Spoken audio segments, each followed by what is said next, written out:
All right, so we're gonna do another problem on completing the square. I showed you guys number 11. We're gonna move on down to number 14 because 11 has a 1 for the a value, 12 has a 1 for the a value, but 14 has a 4 for the a value.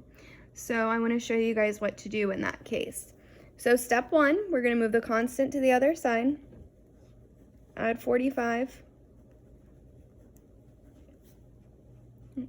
So now we have 4x squared plus 8x equals 45.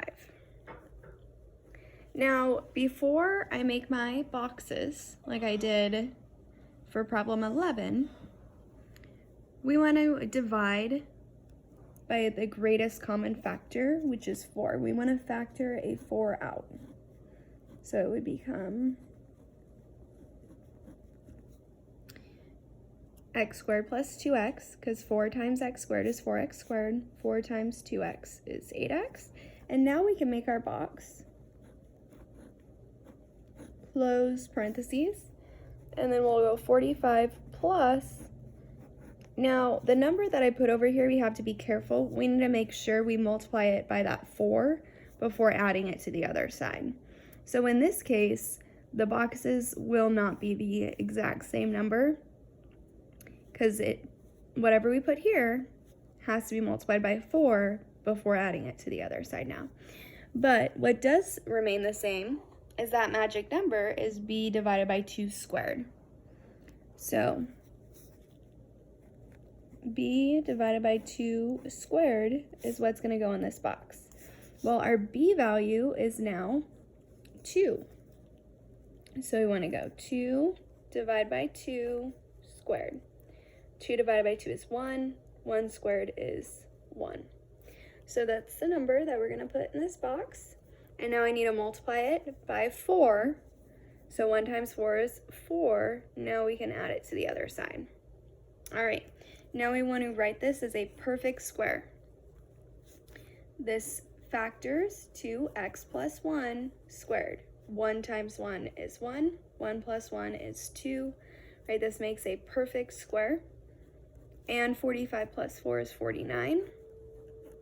So now we want to get x by itself. So we'll divide both sides by 4 first. And you want to leave this as a fraction. 4 divided by 4 is 1. That leaves us with x plus 1 squared equals 49 over 4. Now we want to undo the squaring by square rooting both sides. And we have, let's see, where can I write it? X plus 1 equals plus or minus. Now we want to take the square root of the numerator. The square root of 49 is 7. And then the square root of the denominator, the square root of 4 is 2. And now we want to subtract 1. Keep in mind that 1 can be written as 2 over 2. So we want to subtract 1 from both sides. So x would equal positive 7 over 2 minus 2 over 2. That will be 5 halves. That is 1 answer. And then x would equal negative 7 over 2 minus 2 over 2, which is negative 9 over 2. And that is our second solution. Positive 5 over 2 and negative 9 over 2. And that is problem number 14.